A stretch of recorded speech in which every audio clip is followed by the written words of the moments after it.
હાલો મિત્રો, કેમ છો? આઈ હોપ તમે સૌ મજામાં હશો. મિત્રો, આ વખતની તમારી પરીક્ષા માટે હું લઈને આવી ગયો ધોરણ 12 માટે ગુજરાતીના મોસ્ટ આઈએમપી પ્રશ્નો જે પૂછાવાની બહુ જ શક્યતા રહેશે. મિત્રો, આ પ્રશ્નો તૈયાર કરી દેજો. ગયા વખતે આપણે બૂમ મચાવી હતી પરીક્ષાઓમાં. ઓકે, આપણા આઈએમપીમાંથી અને આઈએમપી પેપરના સોલ્યુશનોમાંથી ઘણું બધું રિપીટ થયું હતું. તો આ વખતે તમે ભૂલ ન કરતા, તમે તમામ જે વસ્તુ હું પ્રોવાઈડ તમને કરવાનો છું આ ચેનલ ઉપર, એ તમામ વસ્તુ સારી રીતે તમે તૈયાર કરી લેજો. ચેનલ પર ન હોય તો ચેનલ સબસ્ક્રાઇબ કરી દેજો, વિડીયો લાઇક કરી દેજો અને ડિસ્ક્રિપ્શનમાં તમને ટેલિગ્રામ ચેનલની લિંક મળી જશે, એ જોઈન કરી દેજો. બહુ અગત્યનું છે મિત્રો જોઈન કરવું, કે જોઈન કરી દેજો. ત્યાં ઘણી બધી માહિતી મટીરિયલ હું તમને પ્રોવાઈડ કરાવવાનો છું. તો ચાલો જોઈ લઈએ આપણે ગુજરાતીનું તમામ આઈએમપી છે. ચિંતા ના કરતા. 4 ગુણના પ્રશ્નો, નિબંધ, ભાવાત્મક, ગદ્ય અને 2 માર્ક્સના અને 1 માર્ક્સના પ્રશ્નો. 4 માર્ક્સના પ્રશ્નોથી આપણે શરૂઆત કરી લઈએ છીએ. પહેલો પ્રશ્ન છે, અખિલ બ્રહ્માંડમાં નરસિંહ મહેતા પરમ તત્વને કઈ રીતે સમજાવે છે, અથવા તો કેન્દ્રવર્તી વિચાર સ્પષ્ટ કરો અખિલ બ્રહ્માંડ વિશે.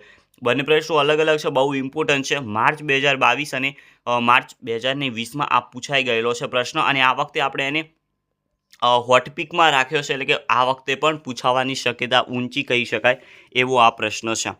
દેવોએ નળ અને દમયંતીને પ્રસન્ન થઈને કયા કયા વરદાન આપ્યા? આ પ્રશ્ન માર્ચ 19 અને માર્ચ 20માં પૂછાઈ ગયેલો છે, અને આ વખતે પણ આપણે એનું અલર્ટ આપીએ છીએ. એના પછી ત્રીજો પ્રશ્ન તમે જોઈ શકો છો, દમયંતી સ્વયંવર કડવાની કથા તમારા શબ્દોમાં લખો. માર્ચ 2024 અને માર્ચ 2023માં પૂછાઈ ગયેલો છે. આ પાઠનો સાર વાંચી લેવો બહુ અગત્યનો છે, કારણ કે આમાંથી ઘણા બધા પ્રશ્નો બની શકે છે. પછી પ્રશ્ન નંબર 4 છે, રામબાણ પદનો મર્મ લખવાનો છે. 5મો છે, લક્ષ્મણ ઉર્મિલાનું બહુમાન કેવી રીતે કરે છે, અથવા તો ઉર્મિલાનું ચરિત્ર ચિત્રણ કરો. બંને પ્રશ્નો આપણે હોટપિકમાં મૂકેલા છે, કારણ કે પૂછાવાની શક્યતા ઊંચી રહેશે. તમે જોઈ શકો છો કેટલી પરીક્ષાઓ બોર્ડની એક્ઝામમાં આ પૂછાઈ ગયેલો છે. જુઓ ગઝલનું સમગ્રલક્ષી ભાવદર્શન તમારે કરાવવાનું છે. પછી છે, પથ્થર થરથર ધ્રુજે કાવ્યમાં શો જીવન સંદેશ પ્રગટે છે. બાનો વર્તમાન અને બાનો ભૂતકાળ બા એકલા જીવે કાવ્યના આધારે. આ પણ માર્ચ 18 મે 21માં પૂછાઈ ગયેલું છે, અને એનું અલર્ટ આપણે આપીએ છીએ. ભાણી કાવ્યમાં આલેખાયેલા સામાજિક આર્થિક વિષમતા વર્ણવો, અથવા તો ભાણીની કરુણ પરિસ્થિતિ વર્ણવો. ઓકે, બંને ક્વેશ્ચન તૈયાર કરી દેજો. હવે મિત્રો આવે છે ગદ્ય વિભાગ, એટલે કે જે પાઠ હોય છે, પાઠમાંથી પ્રશ્નો જે લેવાય છે એ પ્રશ્નો હવે અહીંયા નીચે આવશે. પહેલો છે, ખીજડી ટેકરે પાઠના શીર્ષકની યથાર્થ ચર્ચવાની છે. ઘણી બધી એક્ઝામમાં પૂછાનો છે. બહુ સરળ પરંતુ વારંવાર પૂછાતો પ્રશ્ન છે. ખીજડીએ ટેકરે પાઠના આધારે ભોજાનું મનોમંથન વર્ણવાનું છે, અને આપણે હોટપિકમાં આને મૂકેલો છે. ઓકે, તૈયાર કરી દેજો. ઉછીનું માગનારના નિબંધના શીર્ષકની યથાર્થતા ચર્ચવાની છે, જે પણ અલર્ટ રહેશે આ વખતે પૂછાવાનું. ઉછીનું માગનાના સ્વભાવની ખાસિયતો વર્ણવવાની છે તમારે. અમરનાથ યાત્રામાં પ્રવાહિત નદીના પલટાતા મનોહર દ્રશ્યો તમારા શબ્દોમાં લખો. યુધિષ્ઠિર યુદ્ધ વિષાદ નાટકના અંતની ચર્ચા કરો. મિત્રો, આ ઘણી વખત પૂછાય છે, તો તૈયાર કરી દેજો. અથવા એ રીતે પૂછાય કે યુધિષ્ઠિરના મુખે યુદ્ધની ભયાવહતા કેવી રીતે વ્યક્ત થઈ છે એ વર્ણવાનું છે. તો એ આપણે આ વખતે એનું પણ અલર્ટ આપીએ છીએ. પૂછાવાની શક્યતા ઊંચી રહેશે. સેલ્વી પંકજમનું ચરિત્ર ચિત્રણ કરવાનું છે. દેવરાજના મનોમંથન અને તેના અરમાનો તમારા શબ્દોમાં લખો, જે આપણે અલર્ટ આપીએ છીએ. અનુરુદ્ધનો ગૃહત્યાગ વાર્તાનું ધ્વનિ સ્પષ્ટ કરવાનું છે. શરત વાર્તાના શીર્ષકની યથાર્થતા ચર્ચવાની છે. તમે જોઈ શકો છો કે એક્ઝામમાં પૂછાઈ ગયો છે. વૃદ્ધ બેંક માલિકનું જે છે ચરિત્ર ચિત્રણ કરવાનું છે, અને મહાત્માના માણસ શીર્ષકની યથાર્થતા ચર્ચવાની છે. આ મિત્રો 4 માર્ક્સના પ્રશ્નો થઈ ગયા. બહુ ઇમ્પોર્ટન્ટ છે, તૈયાર કરી દેજો. ઓકે, આ વખતે જો તમારી પરીક્ષા ફોડવી હોય, જો વધુ માર્ક્સ લાવવા હોય, તો આ તમારે તૈયાર કરી દેવાના છે. આની સાથે ભૂલતા નહીં મિત્રો, આપણે પેપરના સોલ્યુશન આપવાના છીએ. આઈએમપી પેપરના સોલ્યુશન જે બહુ ઇમ્પોર્ટન્ટ છે, જે ચેનલ ઉપર તમને મળી જશે, જરૂરથી જોજો. ચલો, હવે આપણે જોઈ લઈએ નિબંધ. અને રોકડિયા 10 માર્ક્સ હોય છે, તો આના ઉપર પણ ધ્યાન આપવું જરૂરી હોય છે. પહેલું જ છે, ભ્રષ્ટાચાર એ જ શિષ્ટાચાર. દીકરી ઘરની દીવડી અથવા તો દીકરી બચાવી કરો ઉદ્ધાર, જાનું આપણે આપીએ છીએ આ વખત માટે અલર્ટ. તો પૂછાઈ શકે છે. ઇન્ટરનેટના લાભાલાભ, જેને આપણે હોટપિકમાં મૂક્યું છે. પછી છે ઋતુરાજ વસંતનો વૈભવ. જનતા લોકશાહીનું સાચું બલનું પણ આપણે અલર્ટ આપીએ છીએ, પૂછાવાની શક્યતા રહેશે. પુસ્તકો આપણા સાચા મિત્રો. પ્રદૂષણ એક વિકટ સમસ્યા, એ પણ પૂછાવાની શક્યતા રહી શકે છે. ઓકે, તો તૈયાર કરી દેજો. પછી છે પર્યાવરણ સુરક્ષા અને ચંદ્રયાન. તો આ તમારે તૈયાર આટલું કરી દેવાનું છે. જો મિત્ર, આ જે ચંદ્રયાન છે એ આ વખતે પૂછાવાની શક્યતા ખૂબ જ ઓછી છે. ઓકે, તો આ તમે નહીં તૈયાર કરો તો પણ ચાલશે, કારણ કે પૂછાવશે નહીં આમ તો, કારણ કે એને 1-2 વર્ષ થઈ ગયા છે. પરંતુ તો પણ આપણે મૂક્યું છે આઈએમપીમાં. ઓકે, પૂછાઈ શકે તો તમે લખી શકો છો. બાકી આટલા સુધી તો તમારે કડકડાટ તૈયાર હોવું જોઈએ પર્યાવરણ સુરક્ષા સુધી. ઓકે, એ નીચે તમે જોઈ શકો છો 2 માર્ક્સના પ્રશ્નો આપણે જોઈ લઈએ, પછી આપણે જોઈશું ભાવાત્મક ગદ્ય. 2 માર્ક્સના પ્રશ્નો છે. સોનું તો આખરે સોનું છે એમ સાથી કહી શકાય.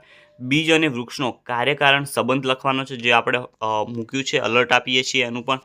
ચારે દેવો એકબીજાને સાસા સાપ આપ્યા. કળીએ નળના શરીરમાં શી રીતે પ્રવેશ કર્યો. મીરાબાઈ ઉપર રાણાજી શા માટે ક્રોધ કર્યો. હરીશ શા માટે આવ્યા અને એમણે શું જોયું, એનું પણ અલર્ટ આપીએ છીએ. કવિને બધી કાળી વસ્તુમાં કપટનો ભાવ શા માટે જોવા મળે છે, એ પણ આપણે આ વખતે પૂછાવાની શક્યતા ખૂબ રહેશે. ઓકે, કાચના કમાડ શબ્દ દ્વારા નાયકાની શી વેદના પ્રગટી છે. ઓકે, નાયિકા આવશે અહીંયા. નાયિકાની શી વેદના પ્રગટી છે. પતિની વાતનો ઉર્મિલાએ શું જવાબ આપ્યો. બારી પાસે બાવરી બનીને ઉર્મિલાની મનસ્થિતિ વર્ણવો અને એને આપણે આપીએ છીએ એનું અલર્ટ, કારણ કે પૂછાવાની શક્યતા એ પણ બહુ હાઈ છે.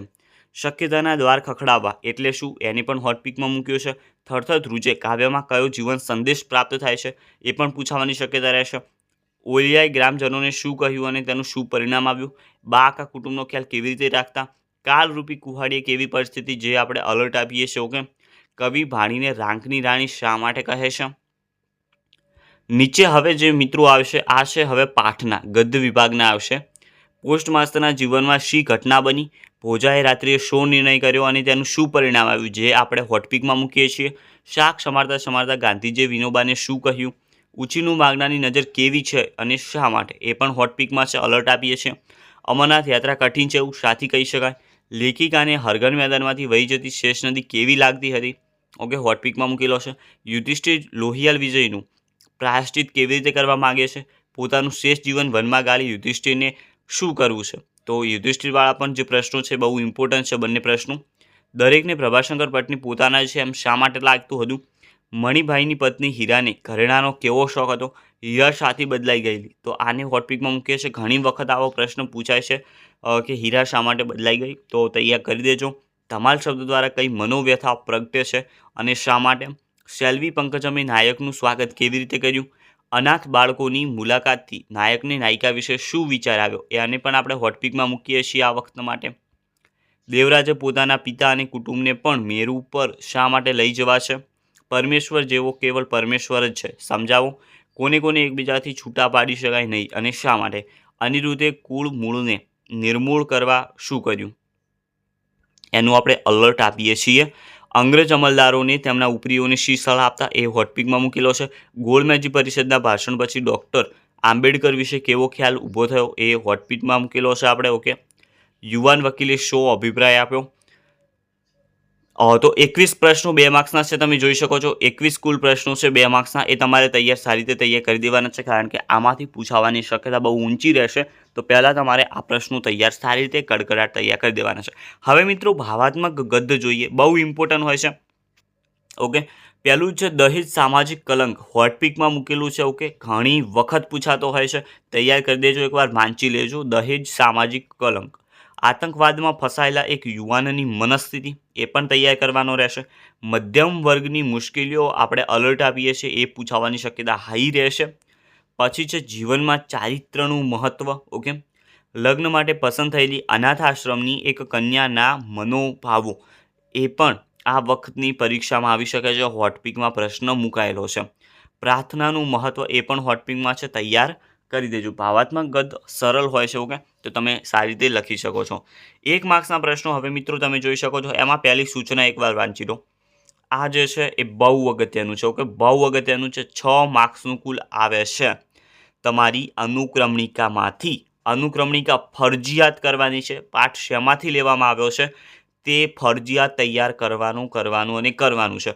આના ઉપર આપણે એક સ્પેશિયલ વિડીયો બનાવ્યો છે આપણી ચેનલ ઉપર. લગભગ 10,000 કરતાં પણ ઘણા મિત્રોએ એ અનુક્રમણિકાનો વિડીયો જોયો છે. જોઈ લેજો. આ 6 રોકડિયા માર્ક્સ જોતા હોય તો. ઓકે, 6 રોકડિયા માર્ક્સ માટે તમે એ વિડીયો જોઈ લેજો. એક જ વિડીયોમાં તમારા તમામ ડાઉટ ક્લિયર થઈ જશે. અનુક્રમણિકા આવી જશે, ઉપનામ શેમાંથી લેવાનું, તમામ તમારી તૈયારી થઈ જશે. 6 માર્ક્સનું પૂછાય છે, તો ઢીલ મૂકતા નહીં.